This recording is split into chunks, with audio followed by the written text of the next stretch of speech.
உங்களுக்கு நிம்மதி உண்டாகுவதாக. தேவனுடைய இரக்கங்கள் அதிகமாவதாக. தேவன் என்ன சொல்கிறாங்கன்னா, ஆதியாகமம் 24:60, நீ கோடா கோடியாய் பெருகுவாயாக. இப்படியே இருக்க மாட்டீங்க, நீங்கள் முன்னேறுவீங்க, கோடா கோடியாய் முன்னேறுவீங்க. அப்படி தான் இந்த வசனம் சொல்லுது. தேவனும் அப்படி தான் சொல்கிறாருங்க. என்னங்க, வயசு ஆகிட்டே இருக்குது, ஆண்டுகள் ஓடிட்டுருக்கு, வருடங்கள் ஓடுது, ஆனால் நான் எந்த விதத்துலேயும் பெருகின மாதிரி இல்லை. இருக்கிற நிலமையிலேருந்து நான் கீழே தான் இறங்கியிருக்கேன் அப்படின்றீங்களா? இல்லை, தேவன் சொல்கிறாங்க நீங்கள் பெருகுவீங்க, அதுவும் கோடா கோடியாய் பெருகுவீங்க அப்படின்னு தேவன் சொல்கிறாங்க. தேவன் வாய்ப்பை உங்களுக்காக ஏற்படுத்தி தருவார். அதனால் நீங்கள் உங்களால் முன்னேற முடியும். கோடா கோடியாய் நீங்கள் முன்னேறுவீங்க. எங்கள் தாத்தா அவங்க ஒரு வாதியார், அவங்க ஒரு உபதேசியார். அவங்க அவங்க பிள்ளைங்களை ரொம்ப ஒழுக்கமாக வளர்ப்பாங்க. எதுக்கெடுத்தாலும் திட்டுவாங்க, அடிப்பாங்க, நிறைய தண்டனைகள் கொடுப்பாங்க. ஒரு நாள் எங்கள் மாமா அப்போ தான் படித்து, 2வது மாமா படிப்பை முடிச்சுட்டு வேலை தேடிட்டு இருக்காங்க. சாப்பிட உட்காடுறாங்க. எப்போல்லாம் சாப்பிட உட்காருவாங்களோ அப்போல்லாம் திட்டுவாங்க. தண்டை சோறு அது இதுன்னு திட்ட ஆரம்பிச்சிருவாங்க. சாப்பாடை வச்சுட்டு போயிடுவாங்க. அதாவது இந்த உலகம் அப்படி தான். நீங்கள் சும்மா இருந்தீங்கன்னா இந்த உலகம் ஒத்துக்காது, தண்டை சோறு அப்படிலாம் சொல்லணும். ஆனால் நம்ம தேவன் இருக்கார்ல, அப்படிலாம் சொல்ல மாட்டாருங்க. உங்களுக்காக அவர் வாய்ப்பை உருவாக்கி தருவார், ஏற்படுத்தி தருவார். அது பிரத்யேகமான தனிப்பட்ட, உங்களுக்காக தனிப்பட்ட வாய்ப்புகள் உங்களுக்கு கிடைக்கும். அதனால் நீங்கள் முன்னேறுவீங்க. எந்த போட்டியும் இருக்காது. இந்த வாய்ப்பில் தனியாக உங்களுக்காக வாய்ப்புகளை ஏற்படுத்தி தந்துடுவார். சரிங்களா? நம்ம தேவன் ரொம்ப பெரியவர், வானாதி வானங்களும் கொள்ளாத தேவன். அவர் ஆபிரகாமை கூட கூப்பிட்டு வானத்தை தான் பார்க்க சொன்னார். நீ வானத்தை பாரு, எத்தனை நட்சத்திரங்கள் இருக்குது, எண்ணுன்னாரு. எண்ண முடியாது, யாராலையும் எண்ண முடியாது. அப்படி தான் இருக்கும் உங்களுடைய பெருக்கம், உங்களுடைய முன்னேற்றம் அப்படி தான் இருக்கும். நம்ம தேவன் பெரியவர், அதனால் உங்கள் முன்னேற்றமும் பெரியதாக இருக்கும். ஒரு இளம்பெண் ரெபேக்காள் இருந்தா.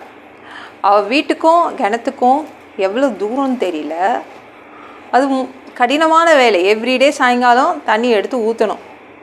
அவங்க வீட்டில் வேலைக்காரிலாம் இல்லை, ஒரு சாதாரண குடும்பத்தை சேர்ந்த பெண். அவங்க வீட்டில் எந்த மாப்பிள்ளையும் தேடலை, பெரிய பணக்கார மாப்பிள்ளை தான் வேணும்னு தேடலை. ஆனால் அவள் வீட்டுக்கு அந்த மாப்பிள்ளையை தேவன் அனுப்பினார். பெரிய பணக்கார வீட்டு மாப்பிள்ளையை அனுப்பினார். 10 ஒட்டகத்தில் பொண்ணு கேட்டு கூட்டிகிட்டு போகிறாங்க. அவளை கூட்டிகிட்டு போகும்போது அங்கே இருக்கிறவங்கெல்லாம் அவளை வாழ்த்துனாங்க, நீ கோடா கோடியாய் பெருகுவாயாக. ஏன்னா அந்த பெருகிறதுக்கு அவளுக்கு வாய்ப்பு கிடச்சிச்சு. ஒரு பணக்கார வீட்டு பையனை கல்யாணம் பண்ணிக்க போகிறா. அந்த பெருகுவதற்கு அவளுக்கு வாய்ப்பு கிடச்சிச்சு. தேவன் அப்படி உருவாக்கி கொடுத்தார். தேவன் அப்படி தான் உங்களுக்காக வாய்ப்புகளையே உருவாக்கி தருவார். உங்களை திட்ட மாட்டார். உங்களை அரவணைச்சி உங்களுக்கு வாய்ப்புகளை ஏற்படுத்தி தந்து உங்களை முன்னேற வைப்பார். இந்த வீடியோ பிடிச்சிருந்துச்சுன்னா மற்றவங்களுக்கும் ஷேர் பண்ண மறக்காதீங்க. கர்த்தர் தாமே உங்களை ஆசீர்வதிப்பாராக. ஜெபம் பண்ணலாமா?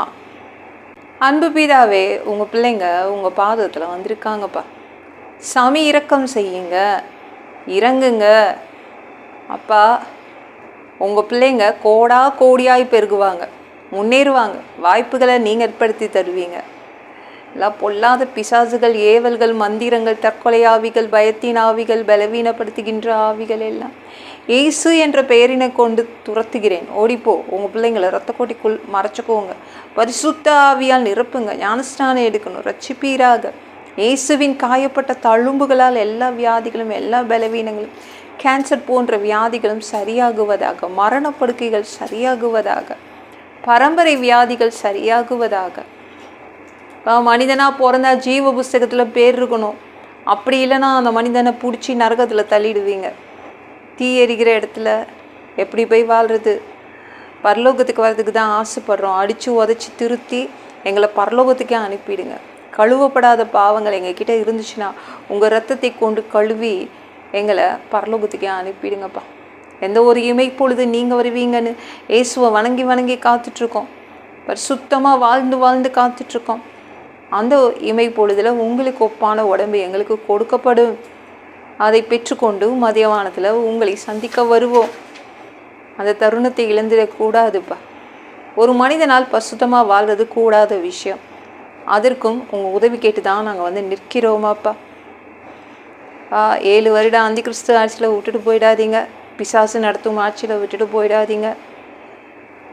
திரும்பவும் இந்த பூமிக்கு 3வது தடவையும் 1000 வருடம் அரசாட்சி செய்ய வருவீங்க. அந்த காலகட்டத்துக்கும் எங்களை கூப்பிட்டுக்கோங்க. எல்லாவற்றையும் ஒப்பு கொடுக்குறேன். இயேசுவின் மூலம் ஜெபம் கேளும் பிதாவே, ஆமென். நாளைக்கு பார்க்கலாம்.